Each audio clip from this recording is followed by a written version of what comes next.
താൻ BJP. നേതാവായിരിക്കെ P K. ശശിക്കെതിരെ സംസാരിക്കണമെന്നാവശ്യപ്പെട്ട് CPM-ലെ ഒരു വിഭാഗം തന്നെ സമീപിച്ചിരുന്നുവെന്ന് സന്ദീപ് വാര്യർ. സാമ്പത്തിക ക്രമക്കേടിന്റെ രേഖകളുമായാണ് CPM നേതാക്കൾ തന്നെ സമീപിച്ചത്.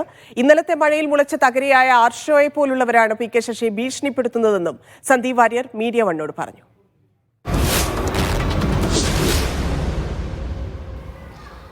കോൺഗ്രസ് നേതാവ് സന്ദീപ് വാര്യറാണ് എന്നോടൊപ്പം ഉള്ളത്. ഇപ്പോൾ നമ്മൾ മണ്ണാർക്കാട് പരിസര പ്രദേശത്താണ് നിൽക്കുന്നത്. ഈ പി.കെ. ശശി വിഷയമാണ് സജീവ ചർച്ച. ഇപ്പോൾ കോൺഗ്രസിൻ്റെ പല നേതാക്കളും അദ്ദേഹത്തെ സ്വാഗതം ചെയ്തിട്ടുണ്ട്.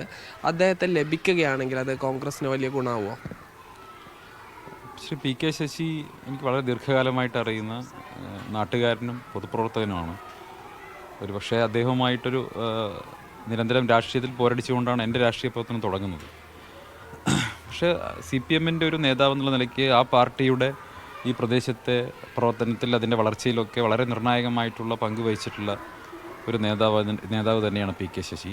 ആ കാര്യത്തിൽ തർക്കമൊന്നുമില്ല. അദ്ദേഹം വളരെ ജനകീയനായിട്ടുള്ള, അദ്ദേഹം രാഷ്ട്രീയേതരമായിട്ടും ഒക്കെ എല്ലാവരുമായിട്ടും ബന്ധം പുലർത്തുന്ന ഒരു നേതാവ് തന്നെയാണ്. പിന്നെ പൊതുവെ വർഗീയ ശക്തികൾക്കെതിരായിട്ടുള്ള വിട്ടുവീഴ്ചയില്ലാത്ത നിലപാട് സ്വീകരിക്കുന്ന ഒരു നേതാവ് കൂടിയാണ്. അർത്ഥത്തിൽ അദ്ദേഹമാണ് നിലപാട് വ്യക്തമാക്കേണ്ടത്. ബാക്കിയുള്ള കാര്യങ്ങളൊക്കെ ഹൈപ്പോത്തറ്റിക്കലാണ്. അദ്ദേഹം നിലപാട് വ്യക്തമാക്കിയാൽ കോൺഗ്രസ് തീർച്ചയായിട്ടും അതിൻ്റെ നിലപാട് സ്വീകരിക്കുമെന്നാണ് മറ്റ് നേതാക്കളുടെയൊക്കെ പ്രതികരണത്തിൽ ഞാനും മനസ്സിലാക്കിയിട്ടുള്ളത്. അദ്ദേഹത്തിന് ഇപ്പോൾ ഈ മണ്ണാർക്കാട് മാത്രമല്ല, ഷൊർണൂർ ജനപ്രതിനിധിയായിരുന്നു, MLA ആയിരുന്നു. ഒറ്റപ്പാലം മണ്ഡലത്തിലാണ് അദ്ദേഹത്തിൻ്റെ വീടുള്ളത്. അപ്പോൾ അദ്ദേഹം വരികയാണെങ്കിൽ അത് ഒരു പാർലമെൻ്ററി പൊളിറ്റിക്സിൽ വലിയ ഗുണമാവുമെന്നാണ് പ്രതീക്ഷിക്കുന്നത്. അല്ല, ഞാൻ പറഞ്ഞല്ലോ, അത് അദ്ദേഹത്തിൻ്റെ വരവിനെ കുറിച്ച് പറയേണ്ടത് അദ്ദേഹം തന്നെയാണ് അതിൻ്റെ തീരുമാനം പറയേണ്ടത്.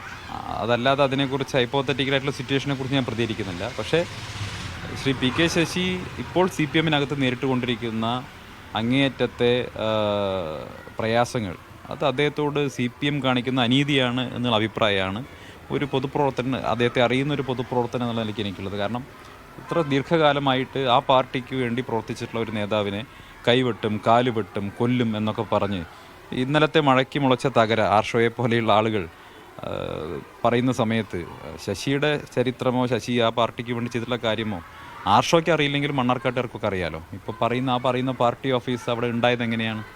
അത് പി.കെ. ശശി എന്ന് പറയുന്ന നേതാവിൻ്റെ പ്രവർത്തന ഫലമായിട്ടുണ്ടായതാണ്.